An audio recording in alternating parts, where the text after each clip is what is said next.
আসসালামাইকুম পিঙ্কিস কিচেনে সবাইকে ওয়েলকাম। আবার চলে এলাম আমি দুর্দান্ত একটা রেসিপি নিয়ে। আজকের রেসিপিটা হলো গুঁড়ো দুধের পরোটা, যেটা খেতে কিন্তু অসাধারণ আর মুখে দিলেই কিন্তু মিলিয়ে যায়। এই রেসিপিটা কিন্তু বানানো খুবই সহজ আর বাড়িতে থাকা উপকরণ দিয়েই এই রেসিপিটা কিন্তু বানানো হয়ে যায়। আপনারা চিকেন বা পনিরের সাথেও এই পরোটাটা কিন্তু সার্ভ করতে পারেন। অসাধারণ খেতে হয়। সকালের নাস্তাতে আপনারা এই রেসিপিটা বানাতেই পারেন। তাহলে আমি গুঁড়ো দুধের পরোটাটা কেমন করে বানিয়েছি, তাহলে ফুল উপকরণটা আপনারা দেখতে থাকুন, স্কিপ না করে ফুল ভিডিওটা আপনারা দেখুন। আমি পরোটার জন্য এখানে নিয়ে নিচ্ছি 1 বাটি ময়দা। এটা মিনিমাম 400 গ্রাম ময়দা আছে। এবার ময়দাটা আমি একটা পাত্রে ঢেলে নেব। ময়দাটা আমি একটা পাত্রে ঢেলে নিয়েছি। এবার এর মধ্যে ময়ন দিয়ে নেব। দিয়ে দেবো স্বাদ মতো চিনি, স্বাদ মতো লবণ, শুকনো উপকরণগুলোকে ভালো করে একসাথে মেখে নেব।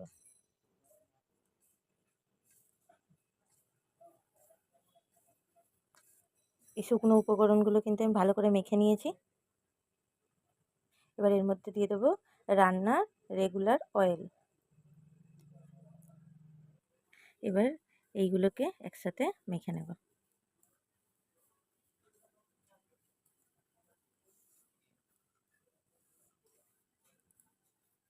এবার এটাকে জল দিয়ে আমরা মাখিয়ে নেব। এখানে আমি কিন্তু উষ্ণ গরম জল নিয়েছি, দিয়ে এবার এইটাকে ভালো করে মাখাবো। আপনারা চাইলে ঠান্ডা জল দিয়েও মাখতে পারেন। এইটা ময়দাটা মাখানোর জন্য উষ্ণ গরম জলটাই আপনারা ব্যবহার করবেন, তাহলে ডোটা কিন্তু ভালোভাবে মাখা হবে। আপনারা চাইলে ঠান্ডা জলও ব্যবহার করতে পারেন। এবার অল্প অল্প জল দিয়ে এটাকে আমরা মাখিয়ে নেব। একবারে কিন্তু জল দিয়ে মাখাবেন না, অল্প অল্প জল দিয়ে আমরা মাখিয়ে নেব। সুন্দর করে কিন্তু আমার মাখানো হয়ে গেছে। আর এটা কিন্তু ভালো করে ঠাসিয়ে ঠাসিয়ে মাখতে হবে, তাহলে কিন্তু পরোটাটা ফুলকো ফুলকো হবে। দেখুন, ভালো করে আমি কিন্তু মাখিয়ে নিয়েছি। এবার এর মধ্যে আমরা কিছুটা সাদা তেল দিয়ে এরকম গায়ে লাগিয়ে রেখে 5 মিনিটের জন্য চাপা দিয়ে রেস্টে রেখে দেব। এটাকে এবার আমরা 5 মিনিট রেস্টে রেখে দেবো। তার 5 মিনিট পর ফিরে আসি। 5 মিনিট পর ফিরে চলে এসেছি। আবারও একটু ভালো করে আমরা ময়দাটাকে ঠেসে নেব।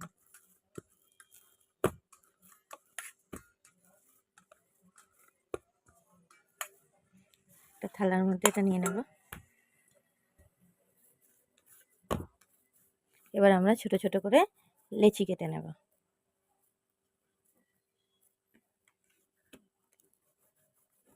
কিন্তু আমি লেচি করে নিয়েছি। এবার হাতে করে আমরা গোল করে নেব, তাতে আমাদের বেলতে কিন্তু সুবিধা হবে। এরমভাবে সবকটা আমরা গোল করে নেব। তাহলে চলুন আমরা বেলে নিই। আমি রুটি করা একটা পিড়ে নিয়েছি। এবার এর মধ্যে আমরা কিছুটা ময়দা ছিটিয়ে দেব, আর এই গোল লেচিটা আমরা এর মধ্যে নিয়ে নেব। নিয়ে আমরা একটা বেলনির সাহায্যে এবার একটা গোল রুটি বানিয়ে নেব। যেরকম আমরা নর্মাল রুটি করি ওরকমভাবেই একটা রুটি বানিয়ে নেব।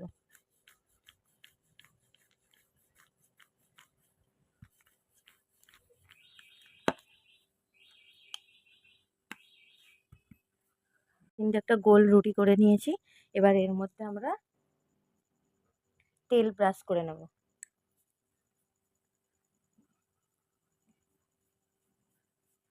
আমরা কিন্তু তেল ভালো করে ব্রাশ করে নেব এর মধ্যে।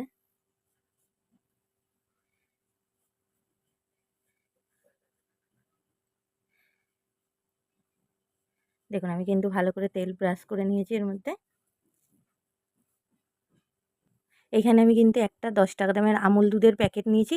এই একটা দুধেই কিন্তু আমরা সবকটা পরোটা করে নেব। তাহলে এই দুধটা আমরা কেটে নিই। রুটিটার মধ্যে আমরা দিয়ে দেব। একটু কিন্তু বেশি করেই দেবেন, তাহলে খেতে কিন্তু বেশি ভালো লাগবে। দিয়ে পুরো রুটিটার গায়ে আমরা এরকমভাবে লাগিয়ে দেব।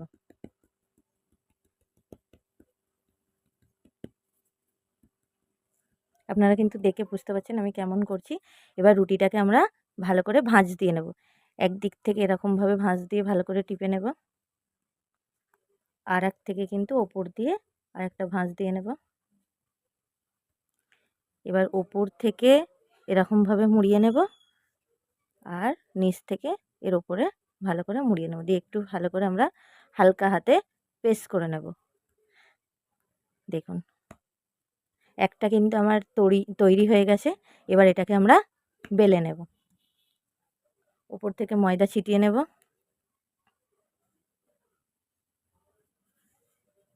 দিয়ে আমরা তিকোনা করে রুটিটা বেলে নেব।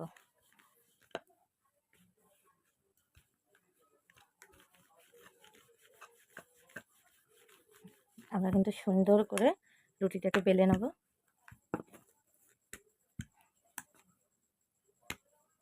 পরোটাটা কিন্তু আমার বেলা হয়ে গেছে।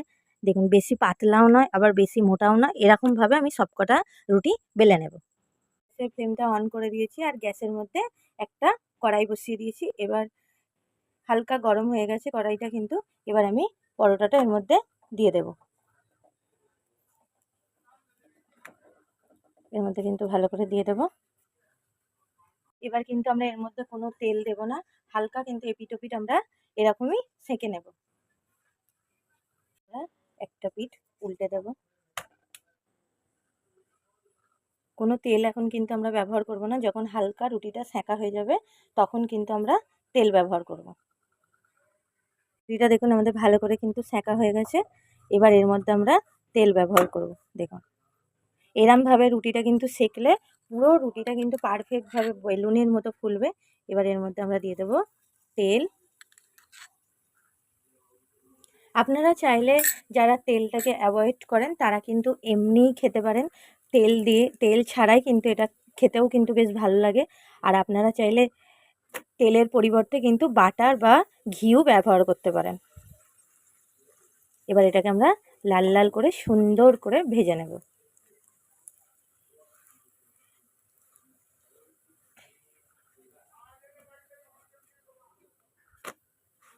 এবার লাল লাল করে আমরা সুন্দর করে এটাকে ভেজে নিতে হবে।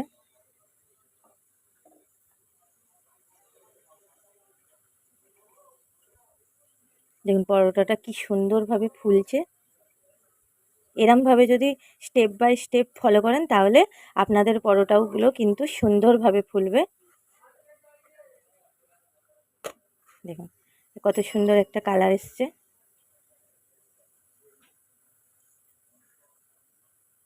ভালো করে লালচে করে আমরা ভেজে নেব।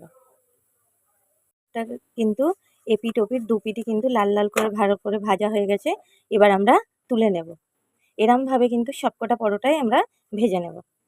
তাহলে এটা হয়ে গেছে, আমরা একটা প্লেটে তুলে নিই। আমরা আরেকটাও পরোটা ভেজে নেব।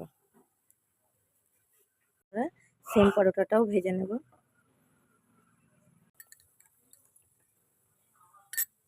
তেল দিয়ে এবার আমরা লাল লাল করে পরোটাগুলো ভেজে নেব। আমি এই পরোটাটাও লাল লাল করে ভেজে নিয়েছি। এটাও কিন্তু ভাজা হয়ে গেছে। এবার এটাকেও আমরা তুলে নেব। তাহলে বাদবাকি পরোটাগুলো ভেজে ফিরে আসি। পরোটা কিন্তু আমি ভেজে ফিরে চলে এসেছি। দেখুন পরোটাগুলো কতটা ইয়ামি দেখতে হয়েছে, আর খেতেও কিন্তু দুর্দান্ত হয়। আপনারা একবার হলেও কিন্তু এই গুঁড়ো দুধের পরোটাটা বানাবেন, আর বানিয়ে কিন্তু কমেন্ট করে জানাবেন যে রেসিপিটা আপনাদের কেমন লেগেছে। দেখুন আপনাদেরকে আমি একটা পরোটা দেখাচ্ছি। দেখুন কতটা নরম হয়েছে পরোটাটা। আপনারা যেমনভাবে ভাঁজ করবেন তেমনভাবে কিন্তু এটা ভাঁজ হয়ে যাবে, এতটাই নরম হয় পরোটাটা। দেখুন আর আপনাদেরকে আমি একটা ছিঁড়েও দেখাচ্ছি। দেখুন কতটা নরম হয়েছে। দেখুন লেয়ারও কতটা হয়েছে। দেখুন এক একটা পার্ট কিন্তু খুলে যাচ্ছে। দেখুন অসাধারণ খেতেও হয়, আর পরোটাটা বানানোও খুবই সহজ, আর মুখে দিলেই কিন্তু পরোটাটা মিলিয়ে যায়, এতটাই টেস্টি হয়। আপনারা একবার হলেও এই গুঁড়ো দুধের পরোটার রেসিপিটা বানাবেন। বানিয়ে কিন্তু কমেন্ট করে জানাবেন যে রেসিপিটা আপনাদের কেমন লেগেছে। আর ফিরে আসবো অন্য কোনো দিন অন্য কোনো রেসিপির সাথে। সুস্থ থাকবেন, ভালো থাকবেন। আল্লাহ হাফেজ।